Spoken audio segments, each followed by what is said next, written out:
Yo, testing, testing. We are live. What's up, everyone? Happy Friday. Welcome to the live stream. Let me make sure I can hear. Yep, what's going on? Hope you guys had a good week. I was totally inspired after a long day of teaching to jump on and give you guys another live lesson. So I hope you're doing well. Hope you guys made money. Let's see. Who was I working with today? I had a student in Italy. I had a Canadian French student who's in Brazil. I had a Cuban student living in Chicago. I was with a Korean student in New York, plus group classes, plus feedback. One heavy day. But I taught this lesson twice today, so I wanted to come on here and give it to you live as well.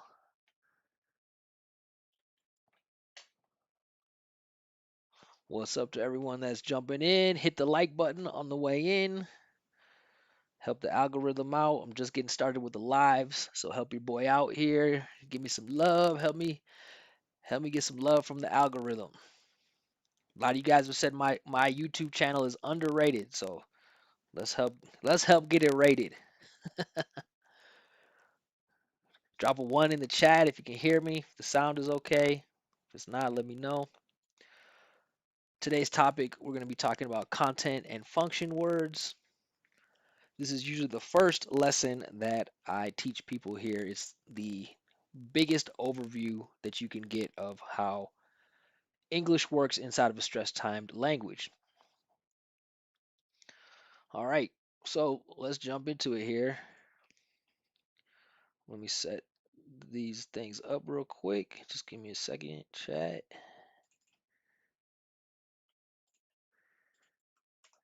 Bring you guys over here with me here, and then we want our examples. All right.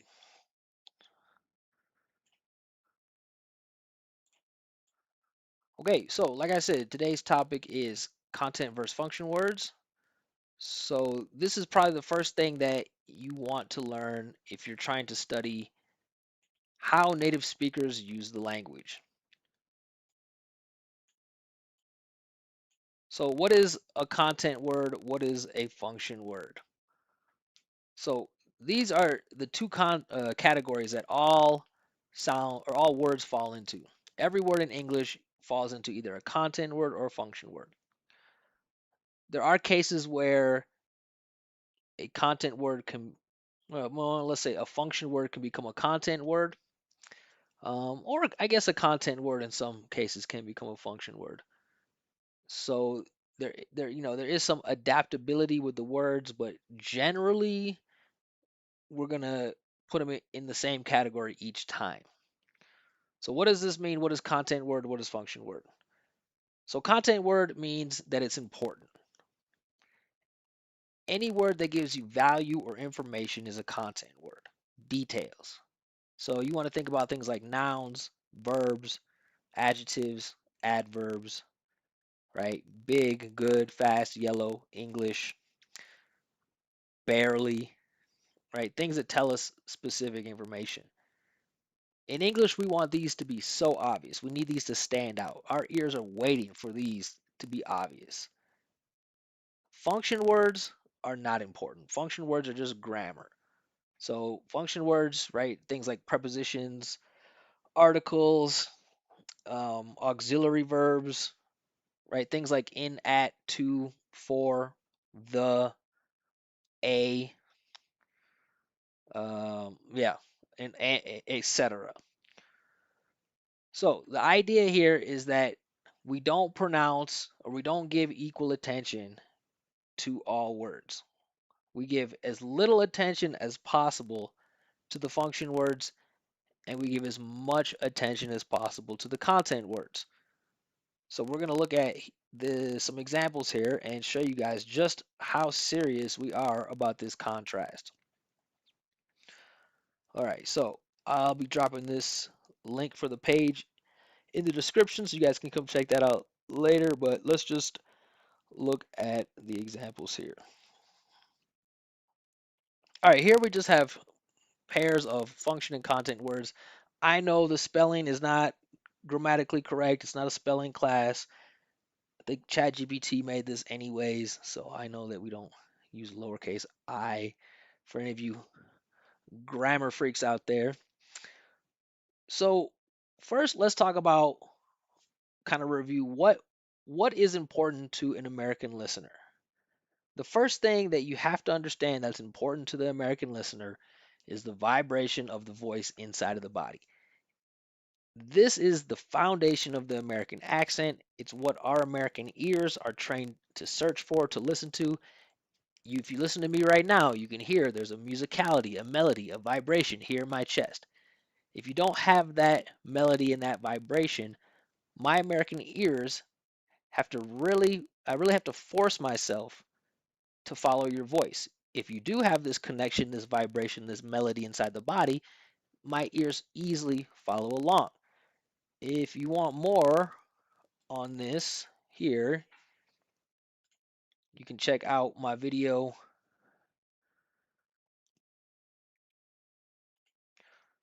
that I made here. Was it a couple months ago? It's a great thumbnail. Uh, here,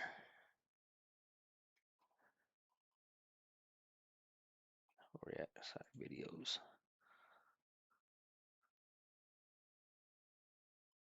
This one right here. Let me make sure you can see it. This one right here. You're hard to understand.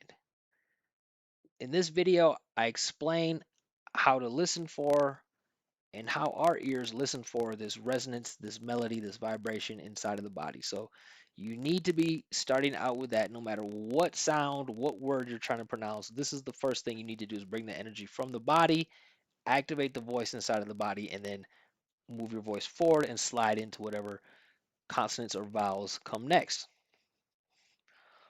All right, so back to, we're going to check that out later. Back to the idea of content and function words. So here we have, right, a function word, I'm. Okay, I'm is not new information, right? If you're talking to me and I'm talking about myself or I bring myself up, it's not, you already know who I'm talking about. So we're not going to make this stand out. We want it to stay out of the way. And the way we're going to do that is just with vibration. I'm not even going to pronounce the I, the vowel. I'm just going to go straight to the M sound, which for our ears is nothing more than mm. Let's see, you guys can't see this. There we go. So when I'm pronouncing this word, I'm not saying I'm, I'm, I'm. You notice how that's in my mouth? I'm. Sure, my American ears recognize it as a sound, but it doesn't sound like speaking. When I'm pronouncing this in a natural way, it sounds like this. Um, um, um, right? Just this vibration, contact with the lips. That lets me know that it's the M. And what I'm going to do is I'm going to take this musicality. I'm going to go slide right past that R sound and I'm going to highlight the vowel in the content word. So it's going to sound like this. Ready. Ready. Notice you can hear the vibration. You can trace the vibration all the way up and all the way down in the pitch. Ready. Right? And the unstressed syllable D is really small as well. Ready. I'm putting all the attention on the stressed vowel. One thing to notice is I'm not using the R sound to springboard me up and through. I'm not saying I'm ready, ready, re, right? That consonant is soft and is out of the way. All it is a smooth path of this musicality and vibration coming up, starting, and then going up in the pitch and driving through and vibrating all the way to the end. I'm ready. All right, same thing here. Let me put my mouse here. I'm fine. Right? Notice I'm not pronouncing F clearly. All I'm doing is pronouncing ein. the vibration. And listen to how small this function word is. I'm fine. If you say I'm fine, I'm fine, that is basically the opposite of what an American ear is going to understand, right? There's no contrast. Everything's in the mouth. It's got to be vibration. It's got to be obvious which word is important. Next one here, I'm tired. Mm, mm, mm. As soon as my American ears hear that vibration, my ears are locked in. I know you're talking. I'm paying attention. It's comfortable for my ears.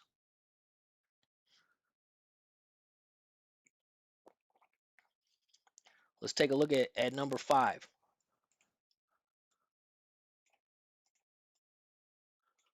Okay, number 5 here. Now, if I'm talking to you, right? If I'm talking to you, it's not new information. If I say your, it's not new information. You already know who you are. You're already here. I'm probably looking at you, or right. It's obvious that I'm speaking to you. So I'm not gonna make that word stand out. And the thing is that a lot of you probably know this. A lot of people know that it's supposed to be small, right? That's why we make it a contraction. But 99% of the time, when my students go ahead and make that contraction, they still pronounce it like a beginner. They still pronounce it as if they were talking to someone who like didn't understand English. Sure, they're not saying you are, but what they do is they say your. Okay, and that is not how any native speaker says it in a natural conversation. What we're doing is we're making a reduction. So that means we're not pronouncing the vowels. We're just going to say your, your. Notice it's small. It's not fast. It's short. I'm not saying your. It's just short. Your. And again, the way that you can hear it is because you can hear this vibration down here in the chest. So what we're going to do, bring that vibration up, make the function word small, and then slide right up into the part that our American ears are waiting for is the stressed vowel. So it's going to sound like this. You're right. You're right. And notice I'm taking the listener on the full path all the way up and down with this stressed vowel sound in the vibration.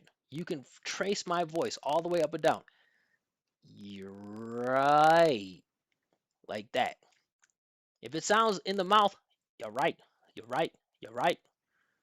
It doesn't sound comfortable for our ears. This is what's important.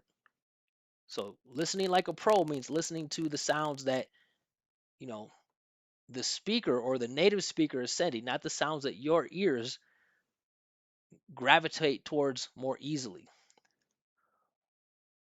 All right, check out number 6. Number 6 here. Okay, now we're saying he's, but guess what? If we're saying he, we already know who he is. It's not new, right? We say again with the vibration, he's, he's. And now the important part for my ears is not going to be ha, ha, ha, right? If I'm doing this ha, ha, ha, I'm not creating vibration in the body. What I'm doing is going to slide past that H, go all the way up into the vowel, come down into the rest of the vibration. Listen to this. He's hungry, right? I have contrast here with length and I have contrast here with pitch. He's hungry. If you guys saw, I think, was it the second? I think it's the second live lesson that I did. It's on my channel right now. We talked about the 4 ingredients of rhythmic contrast. If you've seen any of the interviews I've done recently, Language Pros podcast, I did that recently with my boy Gideon. I talked about the recipe of rhythmic contrast, volume, length, pitch, and space. So if it's unstressed, that recipe is small. He's low volume, low pitch, or flat pitch, a little bit of space, really short. But the vibration is what's sending me the message. He's hungry. He's hungry. So when you're doing this, you have to use some kind of musicality. You have to use kind of a singing quality. Otherwise, you're not going to capture that energy coming up, and you're not going to be able to get that pitch to come up. All right, what's next? Let's look at number 8. So you saw the way that we pronounced number 5, right? We removed that vowel sound and we said you're, you're, right? Just focusing on the vibration inside of the body, no vowel sounds, just you're. We're going to do the same thing with number 8, because again, it's not new information. If we say we're, we don't say we're, we say we're. Again, short, flat pitch, we're.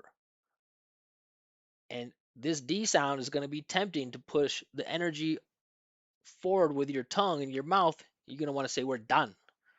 We're done. But guess what? That's in the mouth, it's not in the body. Our ears don't follow mouth sounds, our ears follow vibration. So instead of done, we've got to keep this stream energy going, slide past the D, go up into the vowel sound, come back down with the vibration. It sounds like this. We're done. We're done. Right? Listen like a native speaker. Don't listen to each letter. Listen to the vibration. Listen to the path of the vibration. We're done. We're done. Listen to how high up I take that pitch, the contrast, the distance in the pitch, the contrast in the length. This is what makes our ears understand. If I say we're done, we're done, we're done, or we're done, we're done, we're done, it doesn't make it doesn't compute.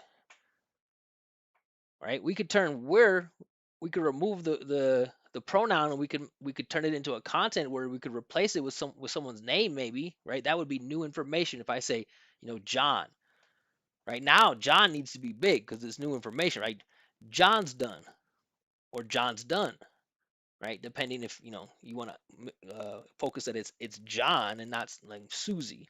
But either way, you still hear that it's stressed. John's done, right? But if we're using the pronoun, we already know who we're talking about. Is we're small inside the body, getting out of the way of the important part, getting out of the way of the content word. All right, let's check out number 9. So number 9 here now is going to be a challenge. When I pronounce this, when I read this, is going to be a challenge for you to resist saying what you see. So this is one of the biggest blockers for all students that are training accent, is that they are so used to interpreting everything with their eyes, it prevents them from actually hearing what the person's saying. So listen to how I pronounce this. Number 9.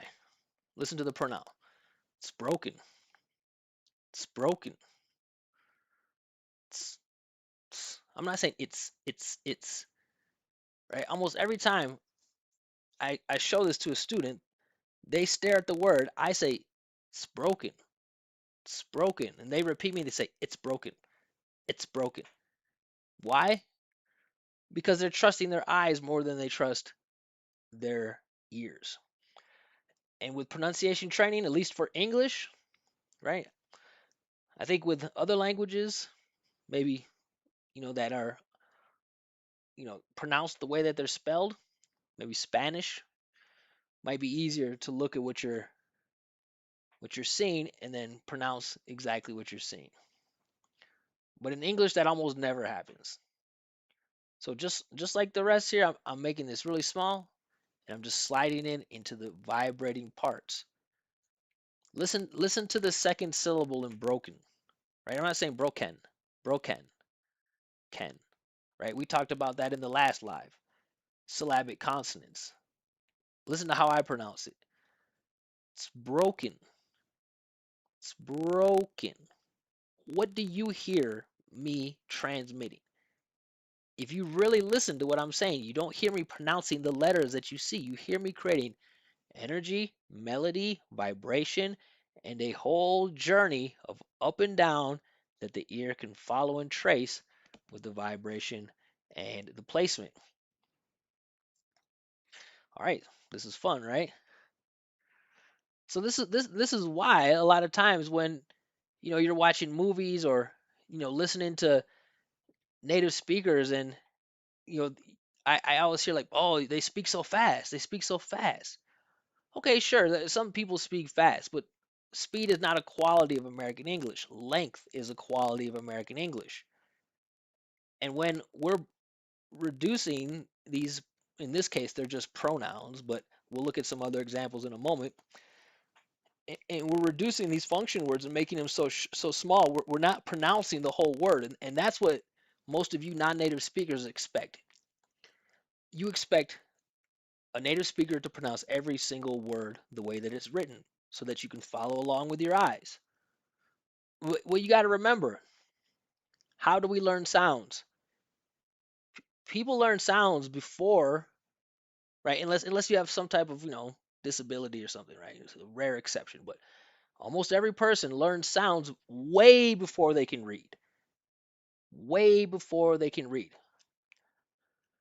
What's interesting is if you listen to young children who are starting to learn the language, they imitate the sounds that we send the hardest.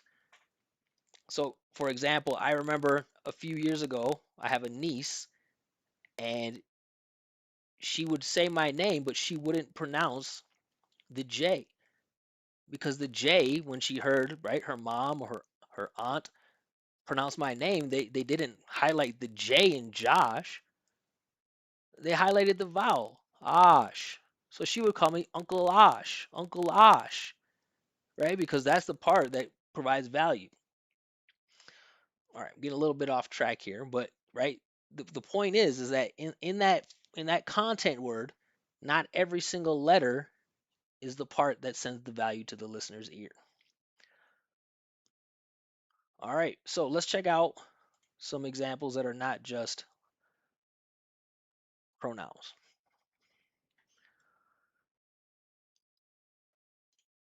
Okay, so look at this. Two function words, one content word. Same formula. American accent is actually pretty simple because once you get past the temptation of staring and trying to let your ears create, or sorry, trying to let your eyes create the sounds, you realize you're just doing the same thing over and over. So when I'm pronouncing this here, number one, it's the same thing. All I'm doing is trying to create a strong resonance here in my chest, and I'm making those two words really really small.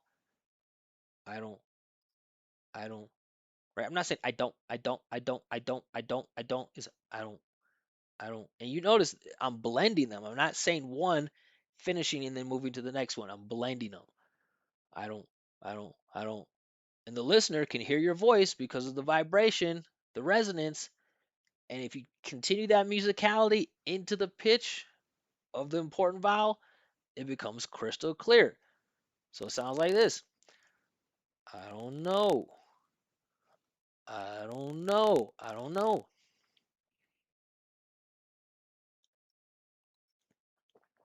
Okay, you could change it. Remember, I said in the beginning, sometimes you can change a word from content to function, but you have to make it obvious. It can't be in between or kind of, sort of. So let's say we want to emphasize that we don't know.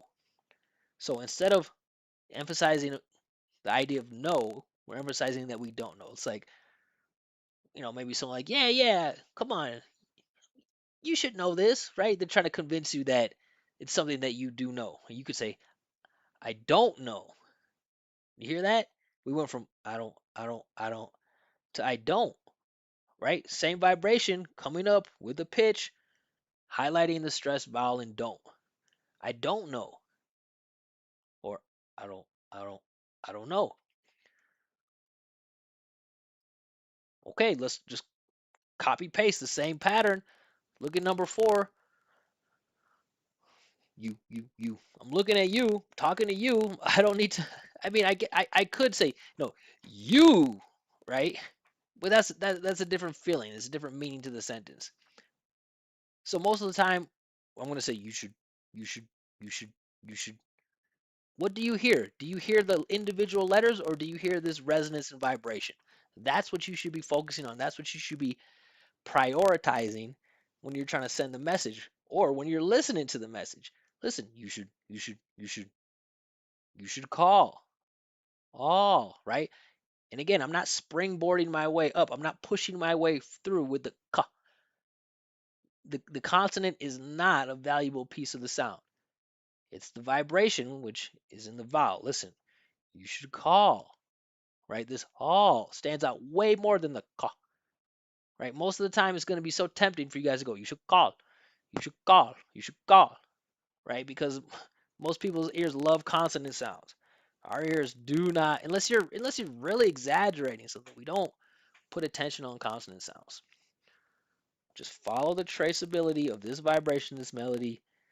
You should call with musicality so that you can get that really high peak on the pitch. Okay, look at this. Number 5. This is a good one. Number 5. Okay, look. You see two words here. You're going to want to say it's not, it's not. Let's go even stronger with this reduction here. Listen to how I pronounce it. You're not going to be able to see it with your eyes. You got to use your ears. Listen to this. It's not bad. It's not bad. It's not bad, right? I didn't say it's not, it's not, it's not. See, that's what, I've seen a lot of students do that have like really high levels of English but didn't really learn with native speakers. They learned, right, whatever in their country and they just got good at it. And what they do is they end up just saying the little parts really fast. It's not, it's not, it's not, it's not, it's not, it's not. But that's not what we do. We blend them. We make reductions. We make them short, not fast. And we say, it's not, it's not, it's not. And again, what's the most important part? This vibration. It's not, it's not, it's not. This melody, this musicality, it's not bad. Right? Right into the vowel.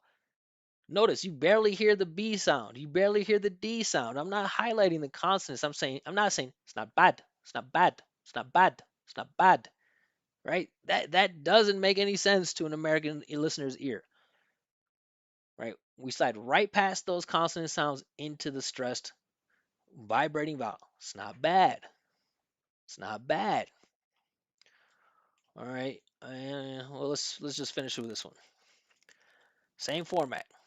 We already know the playbook. It's the same play. We're running the same play each time. Bring the energy up. Vibration. Highlight this vibrating sound. Make the unimportant sounds small. Don't pronounce each word singularly or individually. Blend them together. Keep everything connected and slide us up and go high in the peak of the pitch with the vibration and then bring me all the way back down. Don't leave me up at the top. Some students like to leave the listener at the top. We want to go up and come down. Listen to this. We should, we should, we should, right? I'm not saying we should, right? That's what, a non-native speaker would expect or assume is correct. That's not clear for us. What's clear is this. We should. And my ears are attracted and trained to listen to this, so it is easy for me to understand. Okay, and again, with the T sound, you're going to be tempted to go ta, ta, ta. That's not a T sound in English, unless you're doing some kind of ridiculous exaggeration. If you listen to my T, you can hear the air going through. Tss, tss. Listen to slow motion. We should talk. We should talk. We should talk. Right? I'm over prioritizing all the vibration, none of the talk, talk, talk. You hear how flat that is when I pronounce the consonants? Talk, talk, talk. Not easy to understand. But if I go with vowels and vibration and pitch, we should talk. We should talk. Melody, musicality, that's how English works. That's how our ears work. That's what we're trained to hear. All right, what's up, chat? Let me know if there's any words you want me to break down. Hit the like button for me. help your boy out in the algorithm. If you're learning something, hit the PayPal. Cool. All right, so this is the overview of content and function words. This is the broadest overview that you can get for the English language. You always need to make, so let me make sure you guys can see this. My bad. Sorry, guys, I'm getting used to the lives. There we go. This is the broadest overview that you can have of the language, and you always need to make it clear and obvious when you're speaking which word or which category each word fits into. You need to have obviously clear content words with the vowels and very small function words.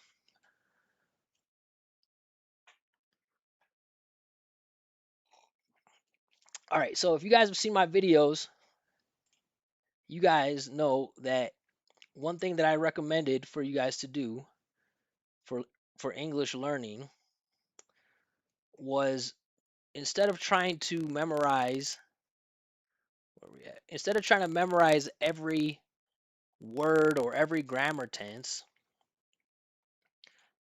you should build some phrase chunks of phrases that you're going to use all the time. Okay, so here with this video here, start here. This is where I talk about phrase chunks. You guys see that? Yeah. Start here. So, right, especially if you're living in another country, right, and you know, like you have to start building your life in another language, right? There's things that you're always going to need to do, right? You're going to need to talk about the future. Going to need to ask for help. You're going to need to, ask a question. You're going to need to ask how much, right? You should work on perfecting those phrase chunks.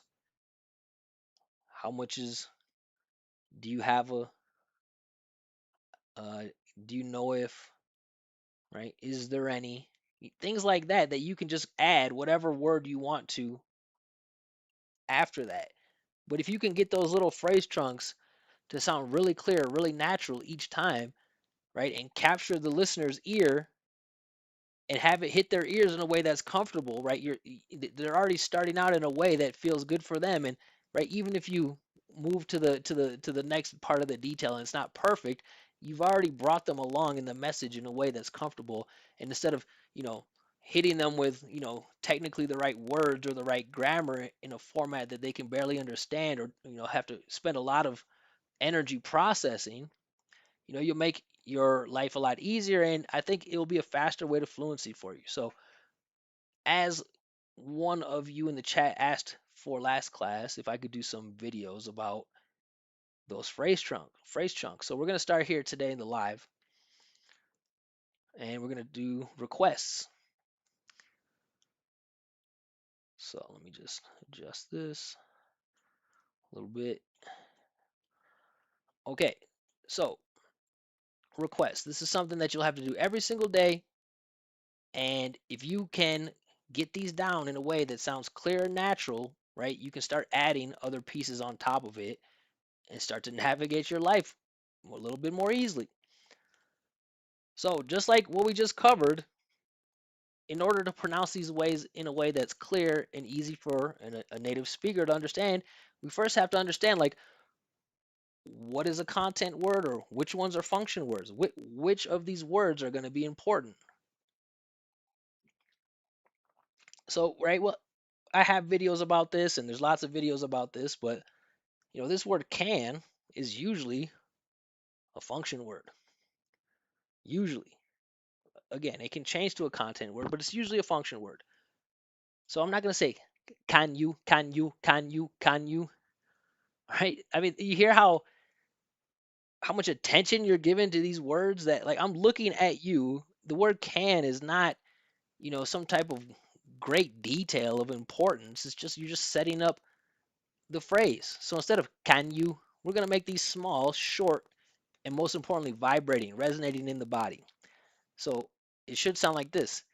Can you, can you, right? Even though we're not pronouncing this perfectly, the listener still understands because of the vibration and the resonance. Can you, can you, can you? And when they hear this low vibration, They're waiting for the next part that's important to stand out, right? So whatever verb we want to put here, right? We could put help, let, um, I don't know, put, bring. Okay, so if you can put this here together every time, 100% of the time, when you say can you, it sounds like that. Then the rest is going to be a million times easier for the native speaker to understand, right? So let's try it together. Repeat them after me. Can you help? Can you can you help? Right? Coming up, down with vibration. Let's even put me. Can you help me? You hear how small me is? Can you help me? Now help is standing out. They know exactly what the action or what the request is. Or can you let me? Can you let me?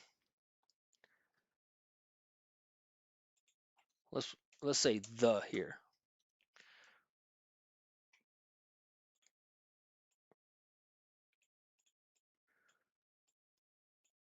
Right? So if we're gonna say the with put, can you, and then we're gonna put all the attention in the vowel, not the P, not the T, and then the schwa. Can you put the can you put the right? And the whole time, what do you notice? You never lose track of this vibration in my body. Can you put the, we could say bring me a, right? Can you can you bring me a Mia? You hear the melody, the music, and the thing. The only part that's standing out is bring Mia, Mia, Mia. Right? Same thing. Could you? Right? I'm not saying could you. If you start out, if you walk up to someone and in the U.S. or native speaker that's not used to listening to non-native speakers, and you say could you, they're gonna be like, what? It's information overload. There's no resonance in the body. Everything's big. They don't know where the important parts are. But if you come up to them and say, could you, right? That vibration, low pitch, shortness of the words, the blendedness is not fast. I'm not saying could you, right? It's could you help me? Right? Whoever's watching in the chat, repeat them after me. It's free class right here. Get your practice in. Listen. Could you help me? What parts do you hear me saying? Help me? Right? I'm not saying could you help me? Could you help me? It's could you help me? Could you let me? Could you put the? Could you bring me a? Right? So just by changing that little thing, could you, you're already setting yourself up for easier communication, and you just have to make a little bit of emphasis and put some attention on the vowel.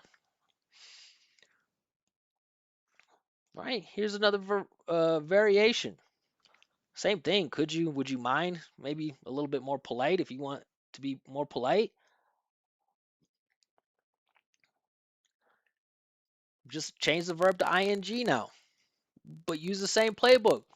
Energy in the body, pitch, vibration all the way through. Listen to this. Would you mind? Well, did you notice? Sorry, I didn't pronounce that totally clear. Because here, right, we actually have a content word. It's not super important, but it's more important than would you. Right? There's always a hierarchy as well, right? Not every content word has the same amount of importance, right? The more detail it is, or the more important it is, the higher the pitch. So if you notice, if we use this, whatever content word we use here is going to stand out more than this one. Look, would you mind helping me? Right? Listen, would you mind helping me? Right? We had mind and help. But again, it's the vowel sounds, it's not the consonant. Repeat this after me. Would you mind letting me? Listen to the musicality. Listen like a pro. Follow the vibration. Would you mind putting the?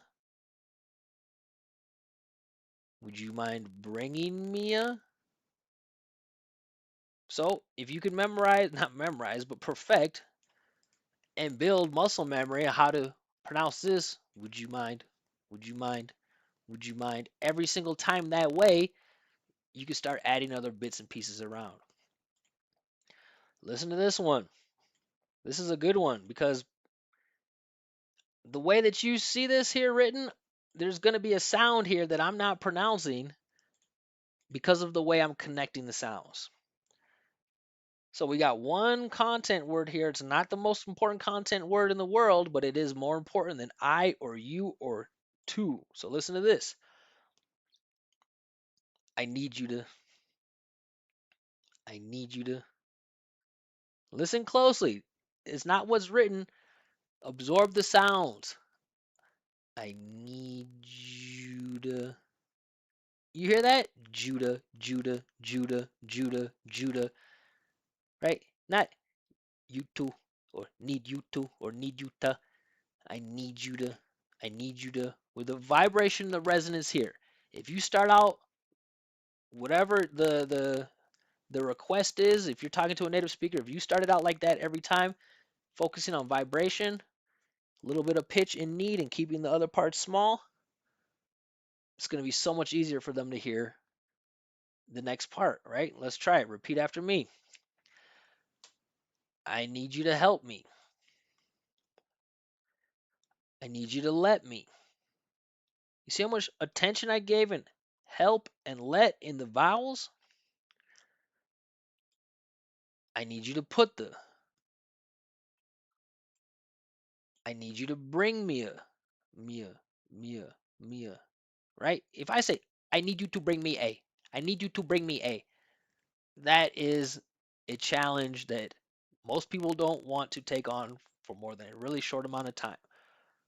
We like contrast, vibration, and melody. All right. Here, do you have? Do, do, do, do, do. Not do you. Right? That's mouth. That's no contrast. Right? These are functional words. This is a content word that's not super important. And here you'll have some options, right? You can put right? We don't say a, we say Do you have a, uh? And the reason we understand is because of the vibration. If you say, do you have a, or do you have ah, now you're losing what's comfortable for the listener's ear. Or you could say, do you have any? Do you have any? You hear I'm connecting that? I'm not stopping after one word and starting again. I'm not saying, do you have any? Do you have any? Is do you have any? Do you have any? Veni? Here's another one that people don't realize is usually a function word. Some. Now you can change this word. It can move from content to function, but it's almost always a function word. So remember what we did with all the other function words. We made it a reduction. We removed the vowel. We focused on the vibration. Listen, sm, sm, sm. That's it. I already understand exactly what word you're saying, especially with the context. Do you have some? Do you have some? Right? Do you have some? Do you have some? If you say that every time in this way, you can put any noun that you want, right? What's a noun? Somebody in the chat want to type a noun for an example? What? Money, gloves, um, friends, beer. What do you guys? What noun do we want on a Friday night? We're gonna say car for A, right? Watch this. Do you have a car? You see how car just jumped out? So obvious. Do you have a car? Right? Any. We could say gloves. I said that earlier. Boots, right? Again, do, really small. This is a little bit bigger, and then the noun is really big. Do you have any boots? Hear the pitch, the vibration? Do you have any boots? Do you have any gloves? Okay, look at this. Back to can. In this case, it's always going to be a function word. So you're not going to say can I get a? Can I? It's got to be can I. And listen, vibration. Most of you are going to ignore the vibration that I use here. Most of you guys are just going to ignore it. I'm going to put a lot of vibration here. It's going to totally change the letter. Watch this. Can I get a? Can I get a? Can I get a? Right? Some of you right now that are watching live or watching the replay, I guarantee you're listening to me right now. You hear me saying duh, and your muscle memory won't let you do it. You're probably saying, can I get ta? Can I get ta? Can I get ta? Because your eyes are so programmed to connect that T letter to ta. But I'm not doing that. If you want to have this as a permanent phrase chunk that you can use anytime that you feel like it, you should sound like this. Can I get a, can I get a, right? Or if we say the, can I get the, right? I don't know. What are we going to say? Can I get a what? Um, I mean, it's Friday night. The only thing I can think of is beer, right? Can I get a beer? Listen to the vibration. Listen to the pitch. Listen to where it goes farther up and it comes back down. Can I get a beer? You don't hear any of those consonant sounds being pronounced clearly. There's no can I get a, right? It's can I. Vibration, musicality. That's what my ears want to follow the whole way through. Can I get a beer? And again, I didn't say bear, bear, bear, bear, bear, bear. Is beer. The energy of my voice just comes right through the softness of that really lazy consonant sound. All right, here we go. Look at this. So when you have multiple function words here, they're just called reduction strings. So like, look at this. We have 1, 2, 3, 4, 5, 6, 7, 8 syllables here. I was wondering if you could. 8 syllables. There's only one sound that's important in this whole phrase. This whole phrase, there's only one sound that we want to stand out. Everything else is going to be small. I was, right? We never say was. Listen to the vibration. I was, I was wondering if you could, if you could, if you could, if you could, if you could. I was wondering if you could. Listen to the pitch going up and down. I was wondering if you could. All connected. My voice never stopped in between letters. I brought the energy up and used the musicality all the way through. I was wondering if you could. All right, so let's come back here. Let's use these phrases here. Oops. Make sure you guys can see. All right. So listen, right? When we're doing these phrases, there's only going to be, when we add these, one extra stress syllable in the content word.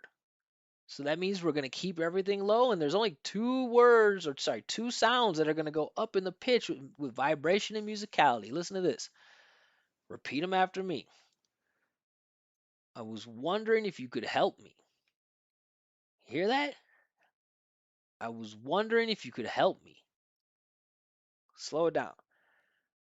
I was wondering if you could help me. Notice you can hear the vibration all the way through. Repeat this one. I was wondering if you could let me. I was wondering if you could let me. I was wondering if you could put the. I was wondering if you could put the. I was wondering if you could bring me a. Mia. Mia. You hear that? Mia. Not me ah. Me ah. Don't speak from the mouth. Just everything's down here. Listen. I was wondering if you could bring me a. I was wondering if you could bring me a. So there you guys go. These are request templates. If you master these, right, you don't have to master.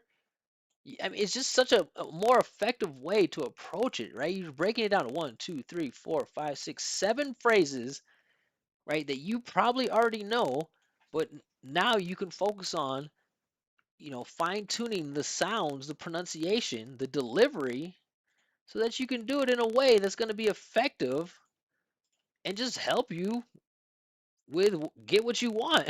Really, at the end of the day, that's what it's all about. Communication, manipulation, whatever.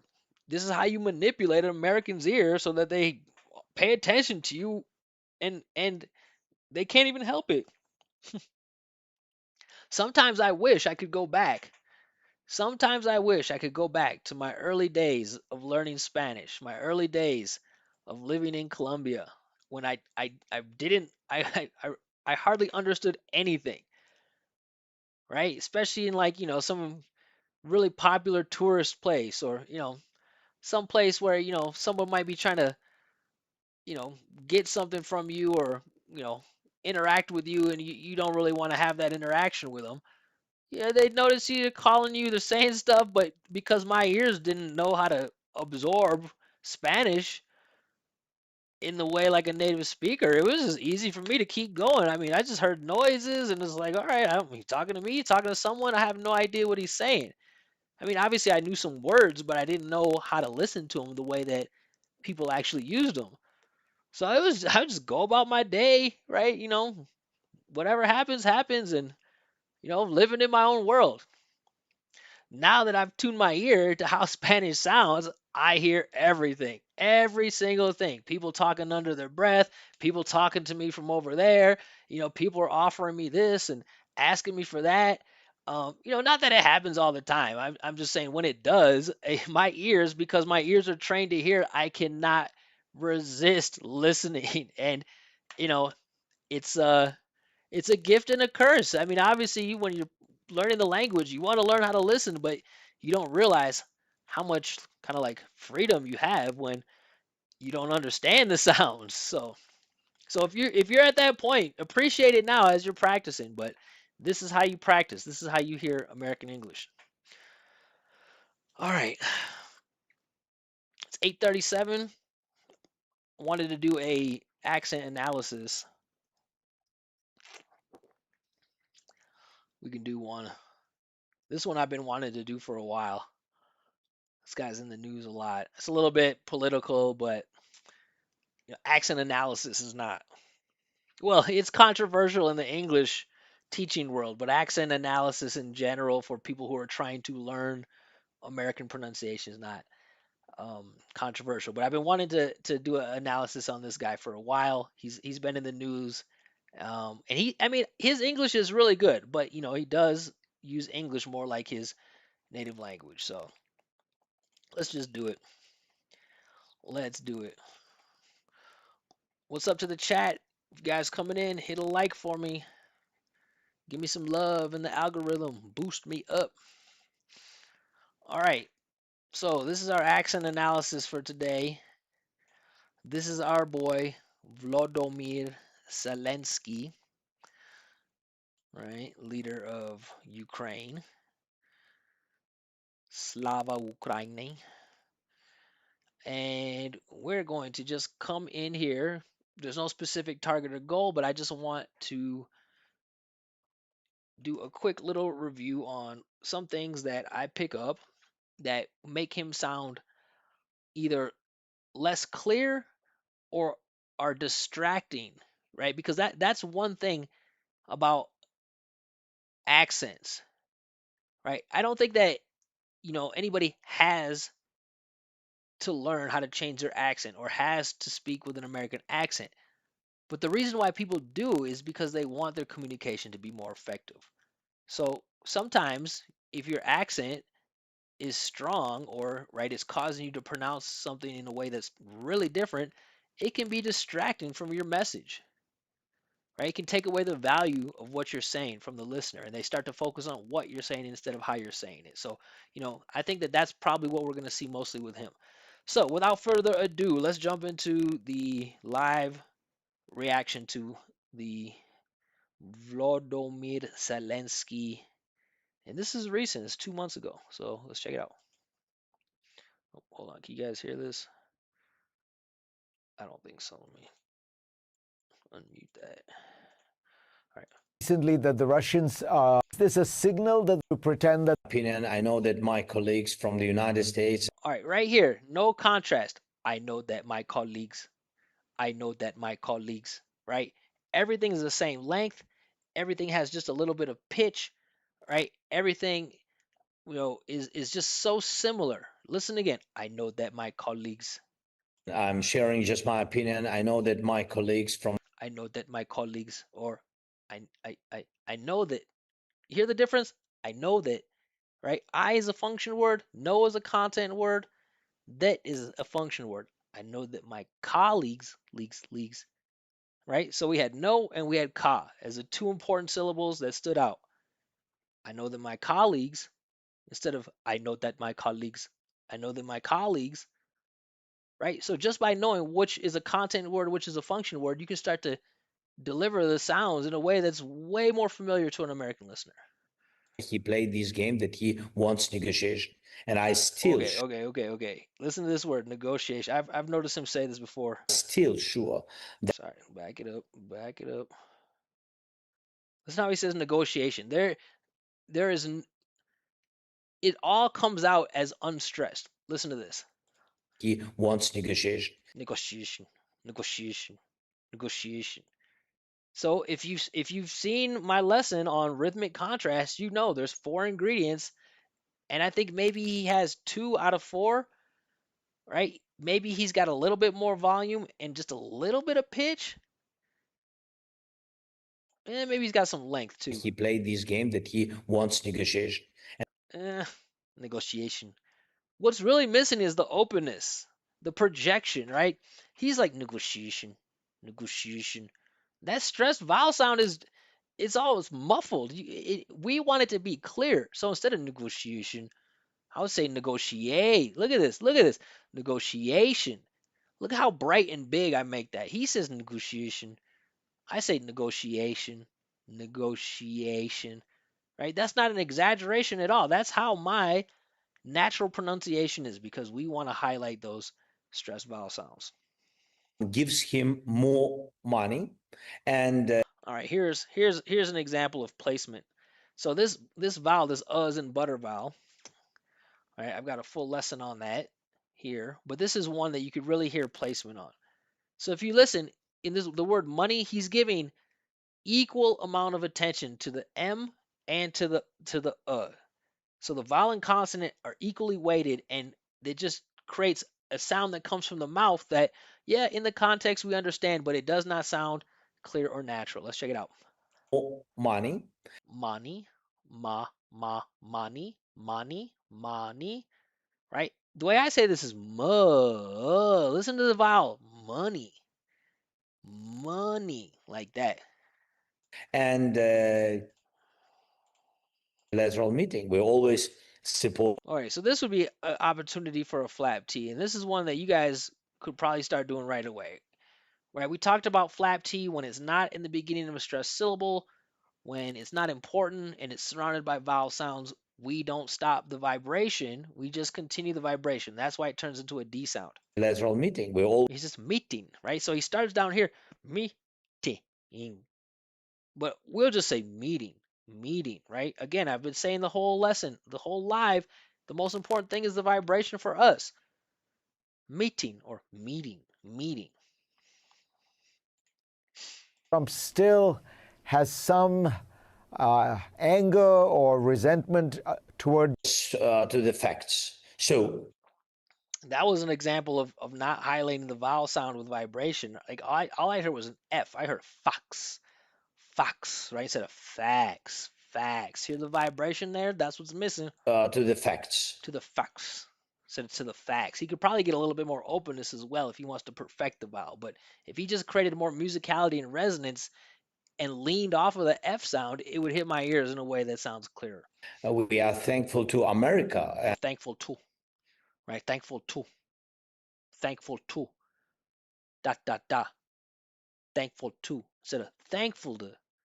You hear the difference in the pitch, the contrast? He made it sound the same. Thankful to, right? And he got rid of the vibration there. You notice? Thankful to, to, to.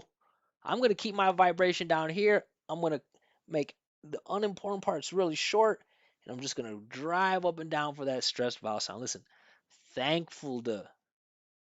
Thankful to. Listen, you hear the vibration the whole time. Thankful to. Had more missiles for Petros Missiles. You hear this?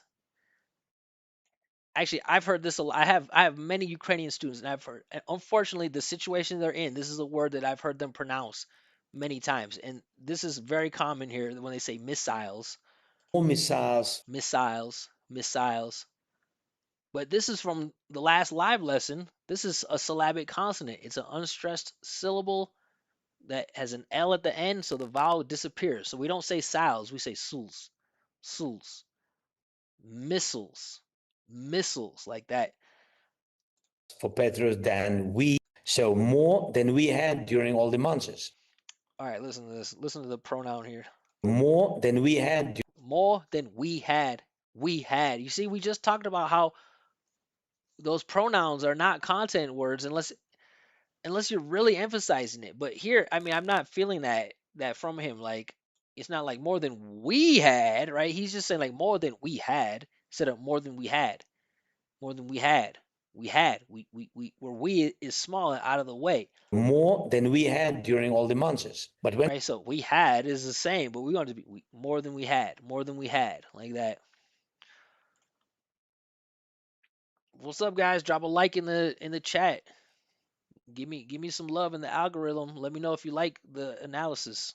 weapons from the West, but to America because Ukraine is be able to afford to continue See, this guy's to not a native speaker either. I mean, he's pretty good, but he's not a native speaker. I mean, listen to the way his voice is in his mouth. will you be able to afford to continue He said, "Be able to afford to continue. Be able to afford to continue." This right where he's pushing all the energy off from the mouth, all the energy right is dedicated to consonant sounds. Where he's saying, "Will you be able to afford to continue?" Or I would say with vibration, focusing on the vowels, will you be able to afford to continue? Will you be able to afford to continue? Right? And so much more contrast. And again, carrying the listener through with the vibration and melody in my body. All right, couple more. We're almost to the end of this. Saudi, and we spoke also with Qatar and Jordan. Jordan. Right? I don't know how they say it there. I've never been to the Middle East, but right, we have that word too, right? One of our most famous Americans is Michael Jordan. And again, it's the unstressed syllable with the N at the end, so there's no vowel. We just say din, right? He said Jordan. We say Jordan, din, din, din. Because that vibration of the from the end sound just wipes out the unstressed vowel. All right, let's find one more. We, with Americans, we are partners. We are ready to help. Okay, you hear this? It's just the same. It's all fast and it all sounds like it's like semi-stressed. Ready to help Americans, and we are ready. Let me back it up. Hold on. We, with Americans, we are partners. We are ready to help. Americans, we are partners. We are partners. Americans, we are partners. There's a little bit of pitch, but it's not as obvious to the point where it's familiar for our American ears. Americans, we are partners, or Americans, we are partners. Americans, we're partners, right? He said, we are partners, or we're partners. We're partners. So that's it, guys. Those were some things that I would say if, you know, he was to make those adjustments, it would be much more comfortable for a native speaker to follow what he's saying and digest the value of his message instead of paying attention to how he's pronouncing the words. All right, so that's it, guys, um, for the accent analysis. Right? Don't forget today's lesson was content versus function words.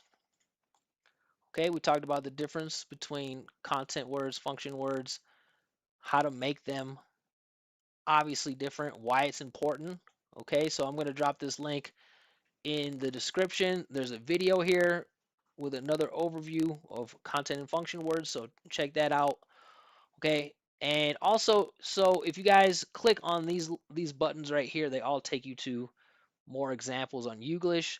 And if you are looking for practice materials, right, with explanation videos, downloadable audios, right, pronunciation explanations, there is only one online academy that has everything in the same place with thousands of audios, thousands of explanations, thousands of, maybe not thousands, hundreds of lessons, access to a community, access to personalized teacher feedback, um, and that's Rachel's English.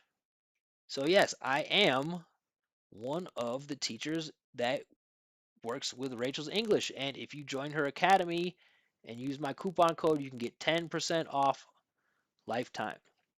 Okay, so again, look at, I think there's more than 25 courses. I'm not sure what they're considering a course here, but I would say that there's, I mean, each course has hundreds of lessons. So this would 25 times hundreds, right? 40,000 audios. You can get your subscription includes access to the community guide where either myself or other teachers will give you personalized feedback about your practice. So if you're looking for a place to get the most resources, the most material, the most support, Rachel's English is what I recommend. I've worked with Rachel for years, and I can say that her academy has the best, most inclusive, and the best quality material. All right, so that's it for the live, everyone. I hope you learned something. I hope you enjoyed something. Don't forget, if you want me to analyze your pronunciation, you can submit a video here, right here with the QR code, or you can drop a comment in the live replay. And if you're learning something here and you're finding value in this and you want to thank me for this, do not hesitate to scan the QR code or check the links in the description. You can buy me a coffee or donate to the show or channel, and that will help me keep going and bringing you guys these lessons and customizing the lessons to your requests. So that's it, everyone. Thanks for joining me. I hope you have a good weekend and you just boosted up